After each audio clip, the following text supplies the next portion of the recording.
Hello dear students, this is Praveen Kumar Jha. Welcome to Unique Classes of Right Way.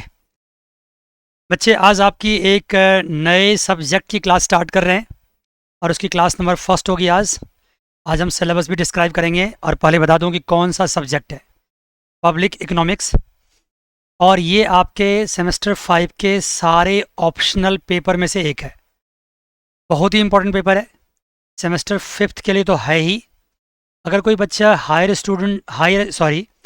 Examinations की तैयारी करना चाहते हैं, higher studies करना चाहते हैं, यूपीएससी करना चाहते हैं या आरबीआई एग्ज़ाम्स की तैयारी करना चाहते हैं, तो उसके लिए भी पब्लिक इकोनॉमिक्स बहुत इंपॉर्टेंट सब्जेक्ट है। अगर आपने इस सब्जेक्ट को ऑप्शन में चूज़ किया है तो आइए हम और आप मिलकर इस क्लासेस को यहाँ से स्टार्ट करते हैं और इसके लास्ट क्लासेस तक जाते जाते हम इसके बारे में काफ़ी कुछ सीख पाएंगे और सिखा देंगे आपको। राइट, आइए जी, पब्लिक इकोनॉमिक्स ये रही इसका सिलेबस आपके सामने। पूरा कोर्स को 2 पार्ट में डिस्ट्रीब्यूट किया गया है। पहला पार्ट है पब्लिक इकोनॉमिक थ्योरी। मैं ज़्यादा वक्त नहीं लूँगा सिलेबस डिस्क्राइब करने में, क्योंकि जब मैं सब्जेक्ट चैप्टर वाइज एलोबरेट करूँगा तो वहाँ तो बताऊँगा, तो कम से कम वक्त में करता हूँ। दूसरा इसका पार्ट है Indian public finance.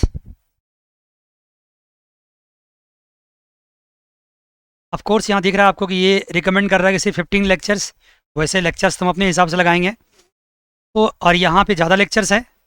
Of course ये सेक्शंस बड़ा होगा और इम्पोर्टेंट भी होगा। पब्लिक इकोनॉमिक थ्योरी में ये फर्स्ट पार्ट है, इसका 1A है फिस्कल फंक्शंस।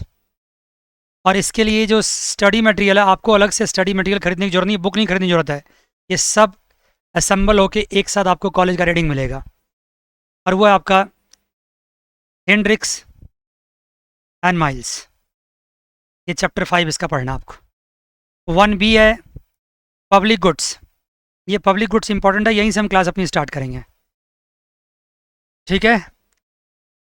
इसके लिए जो स्टडी मटेरियल्स आपका कॉलेज एंड जॉन्स।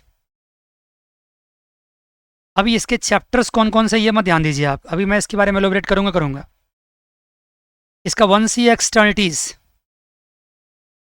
और एक्सटर्निटीज़ के लिए रीडिंग्स है आपका हेंड्रिक्स एंड माइल्स, ये है आपका।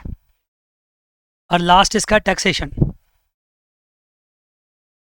भी इंपॉर्टेंट टॉपिक है इसका, और इसके लिए भी अलग से आपको स्टिग्लिट्ज़ एंड ऑल दैट, ये सारे आपके स्टडी मटेरियल्स हैं और ये असेंबल होके एक साथ आपको कॉलेज के रीडिंग से मिलता है। यहाँ पे 2 टॉपिक मैं दिखाना चाहता हूँ, एक है पब्लिक गुड्स और दूसरा एक्सटर्निटीज़। इसके लिए थोड़ी बहुत नॉलेज आपको सेमेस्टर 4 से चाहिए। आपने देखा होगा सेमेस्टर 4 में पब्लिक गुड्स थे, एक्सटर्निटीज़ थे। हालांकि ये उससे आगे की बात है, लेकिन आगे की बात तो तब होगी नहीं जब पीछे की बात आपको आती होगी थोड़ी बहुत, कम से कम।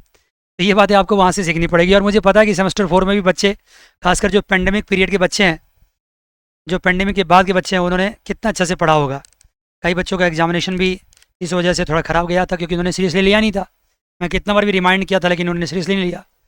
अगर आपने नहीं लिया और एग्ज़ाम पास करके बहुत अच्छा निकल गया तो उसको भूल जाओ, निकल गया तो निकल गया।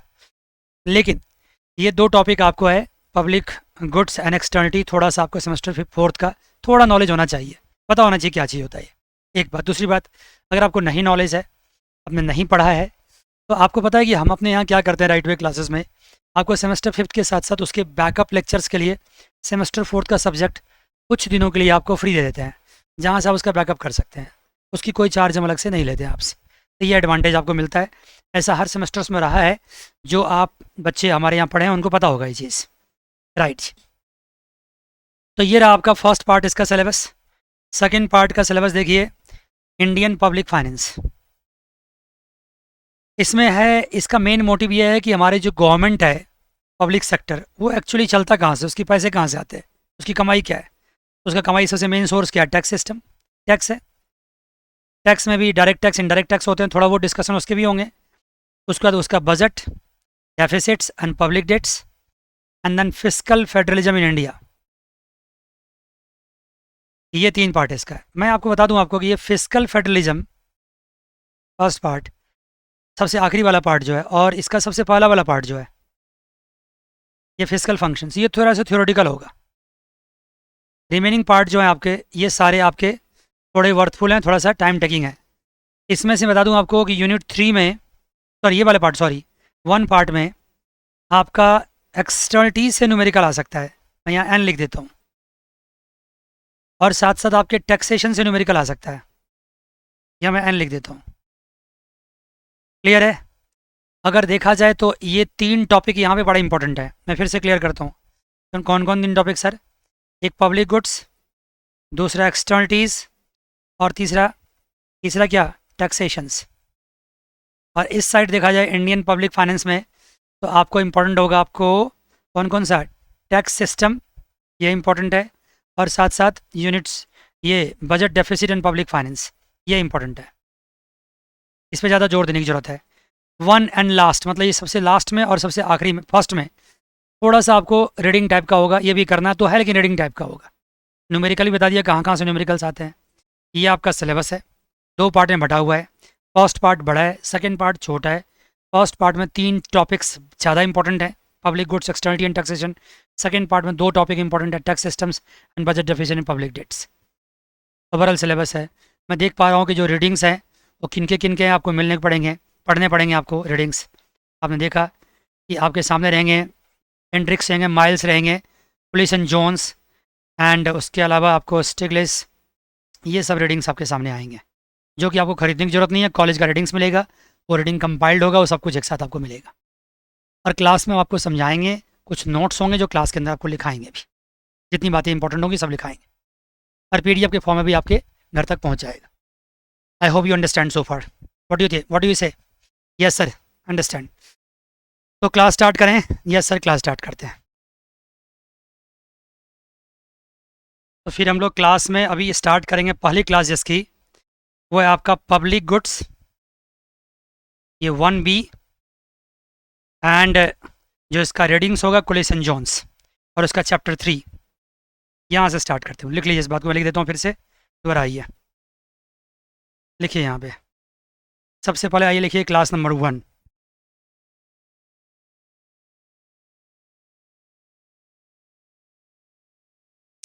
और यहाँ पे 1B है, ये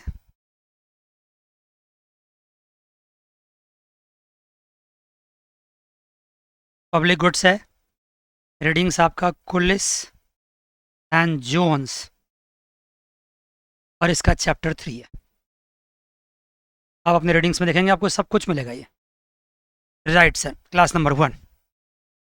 सिलेबस को डिस्कस करने के बाद हम यहाँ से अपनी क्लास स्टार्ट कर रहे हैं। पब्लिक गुड्स टॉपिक सेमेस्टर 4 में भी था, ऑफ कोर्स वहाँ पे काफ़ी डिटेल थे इनके, और उन कॉन्सेप्ट्स को भी यहाँ पे हम लोग क्या करेंगे, इस्तेमाल करेंगे। कुछ बातें ऐसी है जो सेमेस्टर 4 का यूज हो सकता है इस चैप्टर को समझने के लिए, तो उनको हम थोड़ा थोड़ा रिवाइज करते चलेंगे। तो सबसे पहले टॉपिक लिखिए रिवीजन में, 5-10 मिनट टाइम लगाएंगे आपको, रिवीजन करते चलेंगे साथ साथ, क्योंकि मुझे पता है कई बच्चे होते हैं जो ढंग से पढ़ते नहीं हैं, अब पढ़ते भी तो टाइम के साथ क्या करते हैं, भूल जाते हैं। ऑफ कोर्स भूल जाते हैं, मैंने देख रखा है बहुत बच्चों को, एग्जाम हुआ सब खत्म, कहानी खत्म हो गई। लिखिए जी, जनरल इक्विलिब्रियम मॉडल।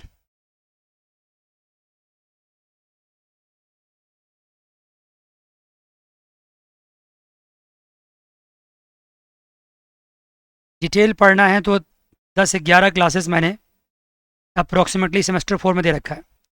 टॉपिक था एक्सचेंज, वही था जनरल इक्विलिब्रियम मॉडल, जिसमें हम लोग एजवर्थ बॉक्स बनाते थे। डिटेल की जरूरत नहीं है, नहीं थोड़ा बहुत कॉन्सेप्ट आपको मैं रिवाइज कराता हूँ हल्का सा। ये मत समझना यहाँ पे कोई ऐसा इंप्रेशन मत ड्रॉ करना जिन्होंने सेमेस्टर 4 नहीं पढ़ रखा कि क्या यही है ये, बिल्कुल भी नहीं। बहुत टाइम टेकिंग है, बहुत अच्छा टॉपिक है। एग्जामिनेशन में तो 100% सेमेस्टर 4 में आता ही था, अब तो आपको एक्सपीरियंस हो चुका होगा। आप मुस्कुरा भी रहे होंगे सुनकर मेरी बातों को। जिन बच्चों ने ढंग से पढ़ा वो भी मुस्कुरा रहे होंगे, जिन्होंने उनको इग्नोर किया वो भी मुस्कुरा रहे होंगे। बहुत ही खतरनाक, बहुत ही अच्छा टॉपिक है। खतरनाक और अच्छा क्यों बोलता हूँ कि जो खतरनाक होता है एकेडमिकली क्या होता है, अच्छा ही होता है। जनरल इक्विलिब्रियम मॉडल, इसको हम लोग क्या बोलते थे, 2x2x2 मॉडल भी बोलते थे, याद आपको होगा। 2x2x2 मॉडल क्या होता है, इसमें 2 इनपुट्स होते हैं जैसे लेबर एंड कैपिटल, और 2 गुड्स होते हैं G1 एंड G2, और 2 पब्लिक होते हैं A एंड B।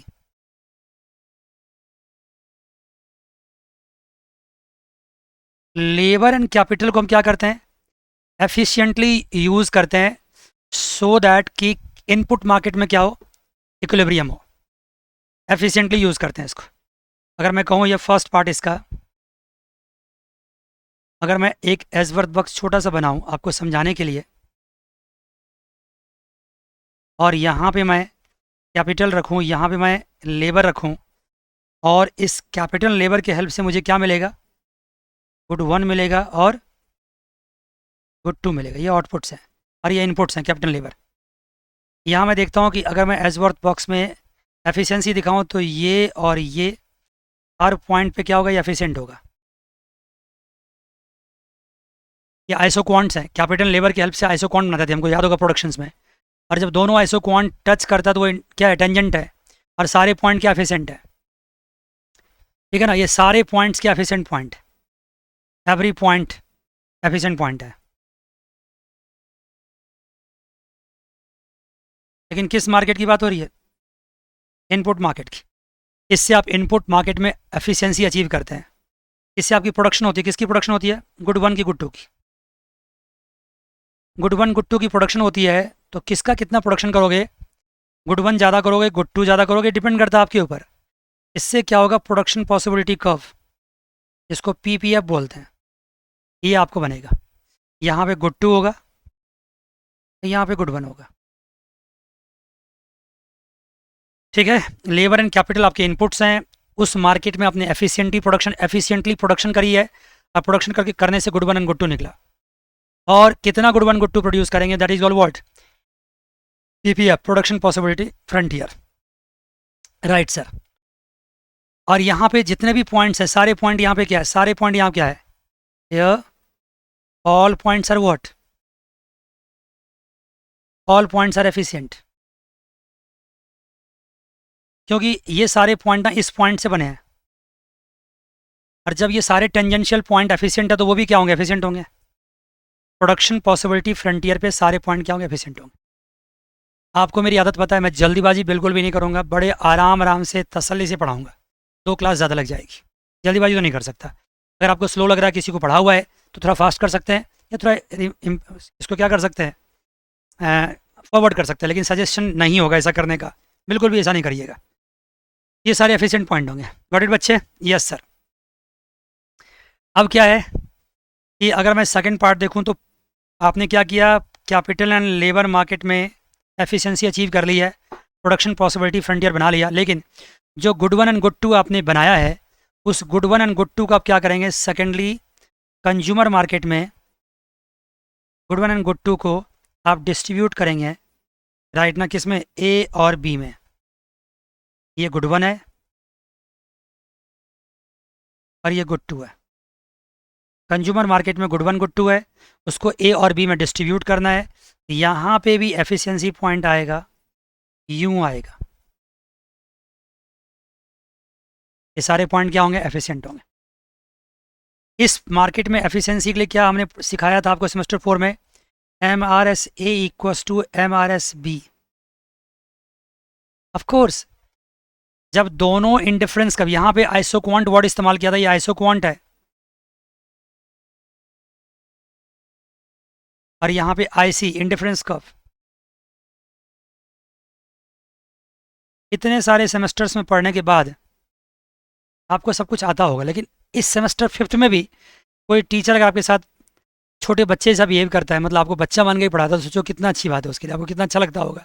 वैसे अब आप बच्चे हैं नहीं, अब बड़े हो चुके हैं। सेमेस्टर 1 में जो बिहेवियर था मेरा आपके प्रति, सेमेस्टर 2 में, 3 में, 4 में चेंज होना चाहिए था, लेकिन मैं चेंज करूँगा नहीं। मैं अभी भी आपको बड़े आराम से नन्हे बच्चे समझ के ही पढ़ाऊँगा, तसल्ली से। मुझे पता बच्चे भूल जाते हैं बहुत कुछ को। देखिए जी, ये इंडिफरेंस का हुआ, लेकिन बड़ा अच्छा फील होता है जब हम थोड़ा सा बड़ा हो जाता है और फिर भी हमारे टीचर्स या पेरेंट्स हमको बच्चा ही मानता है, तो बड़ा अच्छा फील होता है। एनीवे, देखिए ये गुड 1 गुड 2 है, ये MRSA हो गया और MSB हो गया। ये इसका एफिशिएंसी का कंडीशन है, ये एफिशिएंसी कंडीशन है, और यहाँ पे ये एफिशिएंसी कंडीशन था। सारे पॉइंट यहाँ पे भी यही कंडीशन था, राइट सर। थर्ड पॉइंट क्या होगा, थर्ड पॉइंट में ऐसा है कि दोनों मार्केट में क्या होना चाहिए, एफिशिएंसी होना चाहिए। एक मार्केट से बात तो बनेगी नहीं, दोनों मार्केट में होना चाहिए, राइट ना। तो दोनों मार्केट में एफिशिएंसी कैसे होगा, जब MRSA equals to M R S B है, और जब ये equals to M R P T हो जाए, एम आर पी टी मतलब क्या होता है? M R P T marginal rate of product transformation, मान गए? Marginal rate of product transformation. अगर ये तीनों इक्वल हो जाए, जब ये तीनों इक्वल हो जाएगा, इसका मतलब क्या हुआ? जनरल इक्विलिब्रियम अचीव हो चुका है।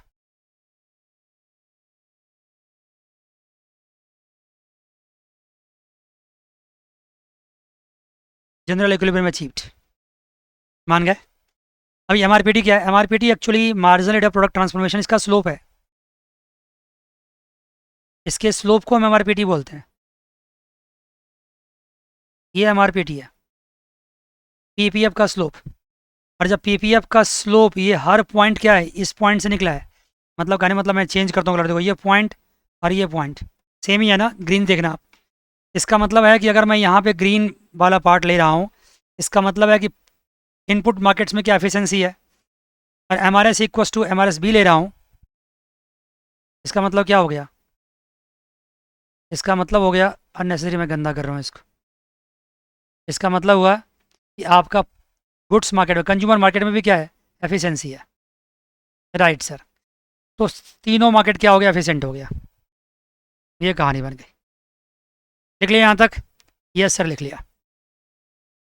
तो सर हमने ये तो पहले पढ़ा था, आपने रिवाइज करा दिया, बहुत अच्छी बात है।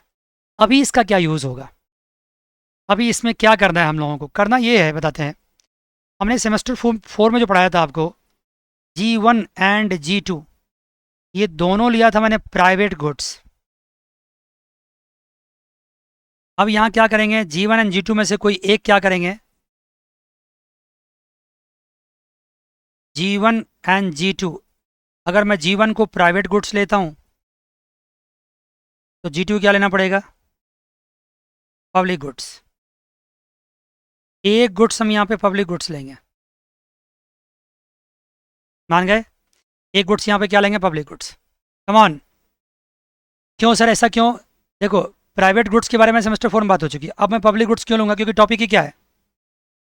टॉपिक है पब्लिक गुड्स। जो कुलिस एंड जॉन्स ने आपको रीडिंग दी है, उन्होंने पढ़ाया है, वो पब्लिक गुड्स ही पढ़ाया है, लेकिन उन्होंने आपको अपनी लैंग्वेज में पढ़ाया। मैं आपको अपनी लैंग्वेज में बोल रहा हूँ, Hindi language plus mix English language, थोड़ी सी बात है। तो कुलिस एंड जॉन्स को अगर आप एज इट इज समझ जाते हैं तो फिर मेरी क्या ज़रूरत थी?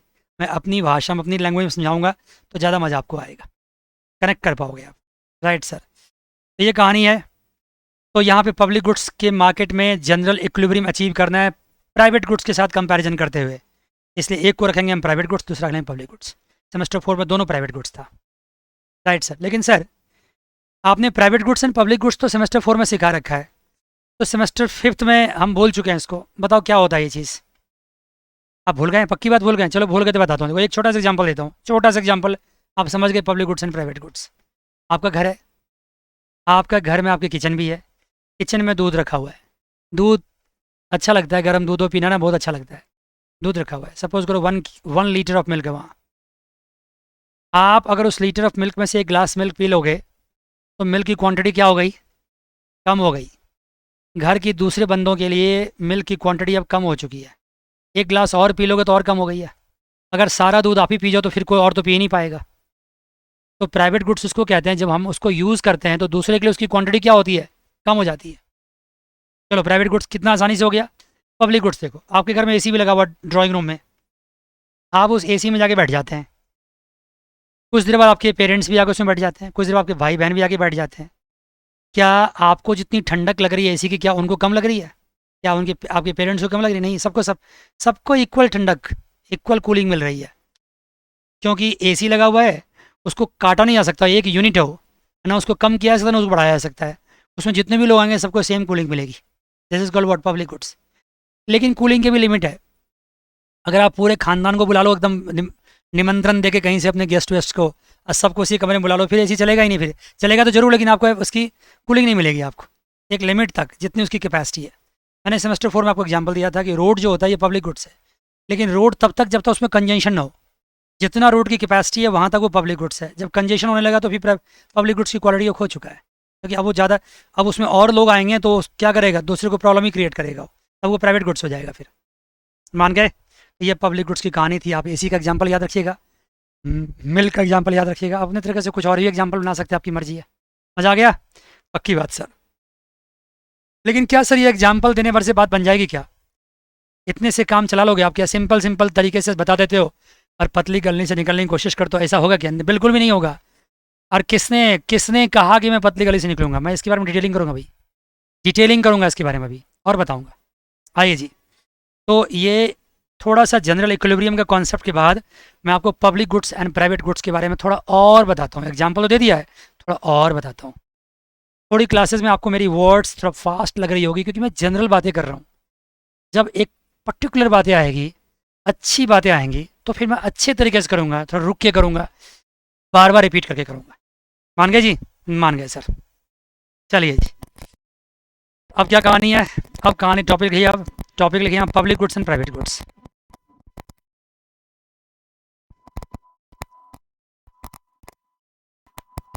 Public goods and private goods.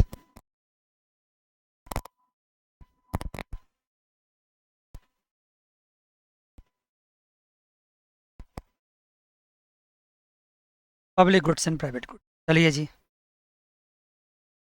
मैं क्या करता हूँ, पहले लिखता हूँ पब्लिक गुड्स यहाँ पे,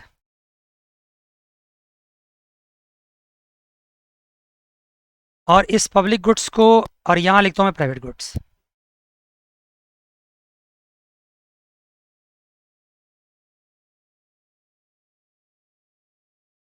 पब्लिक गुड्स की मैं डिमांड कब ड्रॉ करता हूँ? अलग अलग लोगों के लिए।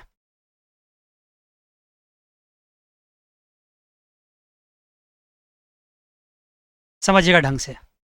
मान लीजिए ये एक डिमांड कब है और ये दूसरी डिमांड कब है।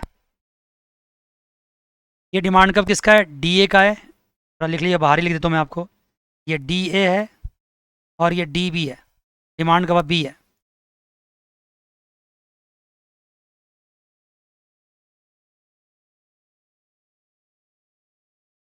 डीए एंड डीबी,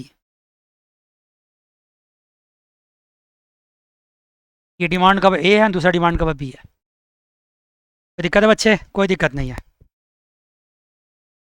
अब बताइए पब्लिक गुड्स की डिमांड। पब्लिक गुड्स की खास बात क्या होती है? मैंने आपको एग्जांपल दिया था एसी का कि आप उसकी क्वांटिटी बढ़ा नहीं सकते और घटा भी नहीं सकते।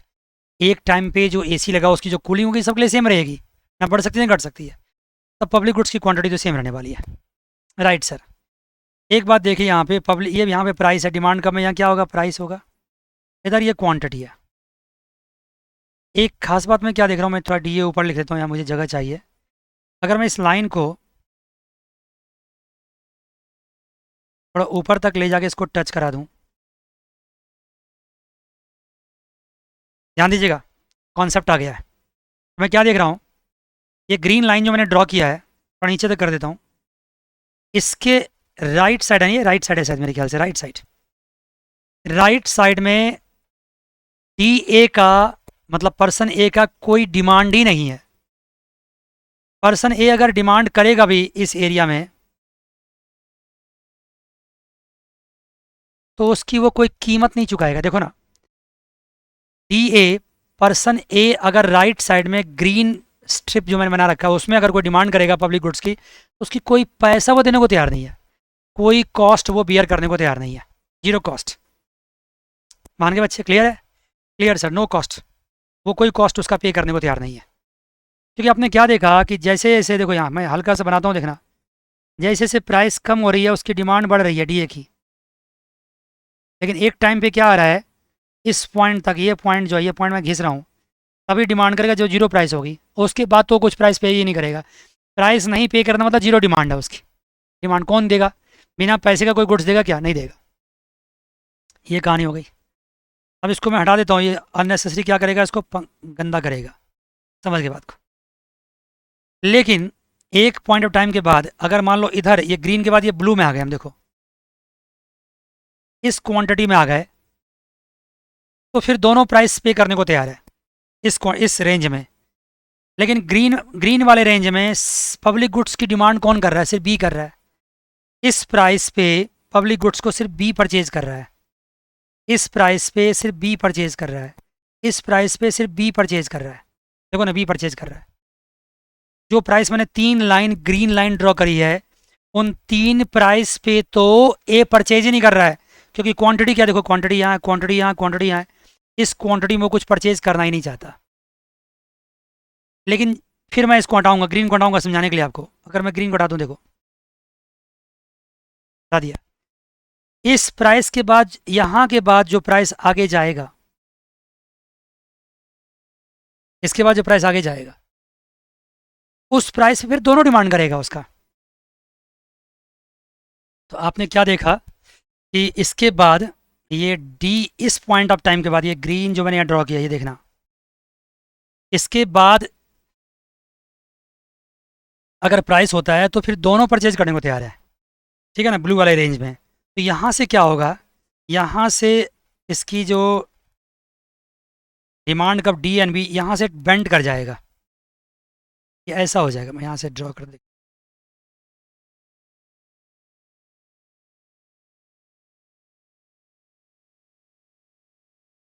यही दिक्कत है, चलो ऐसे ही ड्रॉ करता हूँ। यहाँ से बेंड हो कैसे पहुँच जाएगा। एक्चुअली डिमांड कब आपकी कैसी होगी देखना, मैं इसको हाईलाइट करता हूँ डिमांड कब को ना, आपको क्लियर हो जाएगा, देखना इससे हाईलाइट करता हूँ। देखो आपकी डिमांड कब ये हो गई है यहाँ तक, इसके बाद यहाँ किंक, ये डिमांड कब हो गई। पब्लिक गुड्स की डिमांड कब में क्या होता है कि वर्टिकल समेशन होता है, क्योंकि क्वांटिटी तो कुछ बढ़ नहीं सकता। मैं एक एग्जांपल देख समझा दूँ, मान लो एक पब्लिक गुड्स ये है, देखिए यहाँ से यहाँ तक,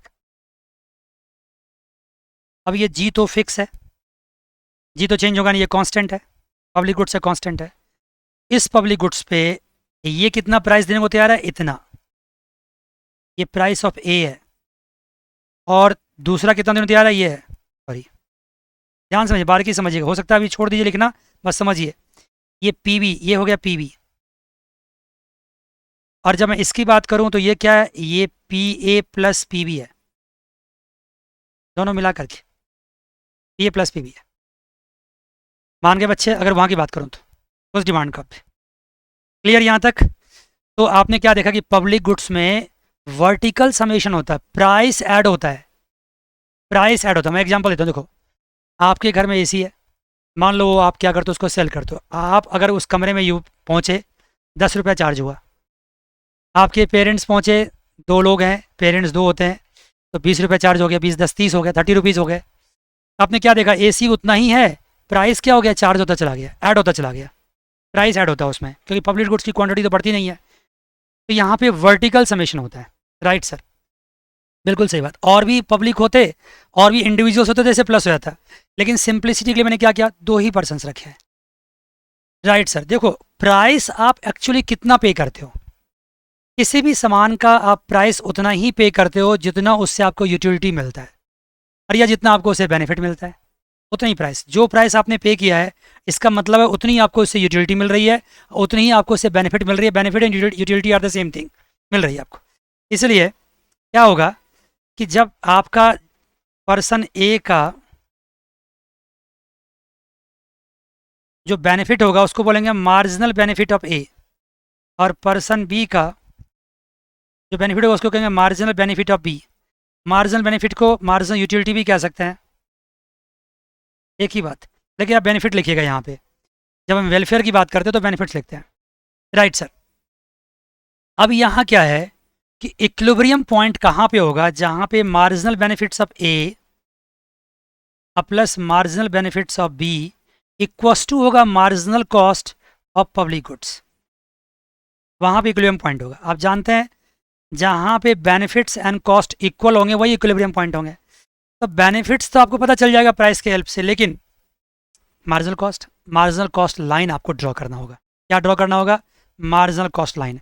आइए मैं एक बार फिर से डायग्राम समझाता हूँ, क्योंकि मैंने ये डायग्राम जो बनाया है ना, सिर्फ दिखाने के लिए बनाया कि पब्लिक गुड्स में वर्टिकल समेशन होता है, सिर्फ उसके लिए बनाया। आइए फिर से क्या करते हैं हम, एक बार फिर से बनाते हैं। ये है ए का, ये है बी का, और इस पॉइंट पे यहाँ से क्या करेगा, ये किंग कर जाएगा,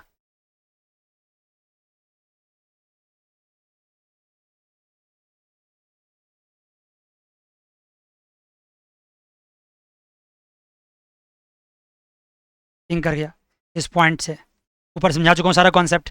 अब यहाँ पे मैं एक मार्जिनल कॉस्ट कब लेता हूँ, सिंप्लिसिटी के लिए। मार्जिनल कॉस्ट कब कब में भी हो सकता है, मैं सिंप्लिसिटी के लिए क्या करता हूँ, स्ट्रेट लाइन ले लेता हूँ। थोड़ा और स्टीप करता हूँ ताकि डिफ्रेंशिएट कर पाऊँ। ये मार्जिनल कॉस्ट कब ले लिया। अब इस मार्जिनल कॉस्ट कब पे यहाँ पे देखो, इस पॉइंट पे क्या है, इस पॉइंट पे जो कंबाइंड डिमांड है, demand curve of the public goods है, ये ग्रीन जो है डिमांड कर्व ऑफ ए है, ये ब्लू जो है डिमांड कर्व ऑफ बी है। और ब्लू में अगर मैं ग्रीन को ऐड कर दूं यहाँ से यहाँ तक पूरा, मतलब और बड़ा कर दूं इसको थोड़ा सा, देखो मैं इसको और हाईलाइट कर देता हूँ, तो ये किंक वाला एरिया हो गया यहाँ से और यहाँ तक। देखो पेन दिख रहा होगा चलता हुआ आपको, ये demand curve of public goods हो गया। इस पॉइंट पे क्या हो रहा है, इस पॉइंट पे मार्जिनल यूटिलिटी ऑफ ए या marginal benefit of A plus marginal benefit of B equals to marginal cost of public goods. इस पॉइंट पे ऐसा हो जा रहा है। ठीक है बच्चे, यहाँ तक क्लियर है। ये इक्विलिब्रियम पॉइंट है। लेकिन सवाल ये आता है कि क्या सर ये पॉइंट एफिशिएंट पॉइंट है,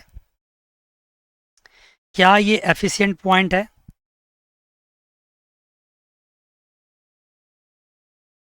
इसको मैं एफिशिएंट पॉइंट नहीं कहूँगा, क्योंकि एफिशिएंट पॉइंट कहाँ होता है, जनरल इक्विलिब्रियम में होता है। ध्यान दीजिएगा, जनरल इक्विलिब्रियम में होता है। और ये जनरल इक्विलिब्रियम नहीं है, क्योंकि जनरल इक्विलिब्रियम क्यों नहीं है, क्योंकि जनरल इक्विलिब्रियम क्या होता है, 2/2/2 मॉडल होता है। यहाँ क्या होता है, L/N/K। यहाँ क्या होता है, G1 and G2। यहाँ क्या होता है, A&B। यहाँ पे A&B तो है, L/N/K भी है, लेकिन G1 G2 नहीं है। ये एक ही गुड्स है, पब्लिक गुड्स एक ही होता है, पब्लिक गुड्स G1 G2 नहीं है। आपके घर में जो AC लगा हुआ एक ही गुड्स है, ऐसा नहीं कि दो गुड्स में बीच में कंपैरिजन और डिस्ट्रीब्यूशन हो रहा है, एक ही गुड्स है। इसलिए यहाँ पे जनरल इक्विलिब्रियम नहीं है। आपने क्या देखा, यहाँ पे मैंने क्या किया, पब्लिक गुड्स रखा है, वो एक ही है, उसको डिस्ट्रीब्यूट नहीं किया सकता है। इसलिए इस केस में क्या होता है, जनरल इक्विलिब्रियम नहीं होता है। यहाँ पे क्या होता है, बताओ क्या होगा फिर, यहाँ पे पार्शियल इक्विलिब्रियम होता है। क्या होता है बेटा जान, जल्दी बताओ, पार्शियल इक्विलिब्रियम। यहाँ पे पार्शियल इक्विलिब्रियम होता है। क्या बात है, फैंटास्टिक, याद रखिए इस बात को। हाँ, क्योंकि G1 G2 नहीं होता, लिख सकते हैं पॉइंट यहाँ पे, since public good is what, one good in general equilibrium, two goods G1 and G2 are required. So here it's what, partial equilibrium. क्या बात है जी, यहाँ तक क्लियर हो गया। तो पब्लिक गुड्स के बारे में तो पूरी अच्छी बातें आपके सामने हो गई। आइए जी अब किसके बारे में बात करते हैं, बात करते हैं प्राइवेट गुड्स के बारे में। शानदार, प्राइवेट गुड्स में इतना वक्त नहीं लगाएंगे क्योंकि ये बात आप पहले से पढ़ते आ रहे हैं। देखिए प्राइवेट गुड्स में ये डिमांड कब है और ए का, और ये डिमांड कब है बी का, मान गए। अब देखिए क्या कहानी है, अगर प्राइस इतना है, ज़्यादा प्राइस है, तो ए का डिमांड तो है ही नहीं है, ए का और ये बी का है, ए का डिमांड तो है ही नहीं फिर, क्योंकि इतनी हाई प्राइस है कि ए डिमांड ही नहीं करता है। इस प्राइस तक भी क्या कर रहा है, ए कोई डिमांड नहीं कर रहा है इस प्राइस तक। लेकिन जैसे ही प्राइस इससे नीचे आएगा, मैं ब्लू करता हूँ यहाँ पे, ए की भी डिमांड हो जाएगी। और जब ए की डिमांड होगी तो यहाँ क्या होगा, ये डिमांड का भी यहाँ पे फ्लैटर हो जाएगा।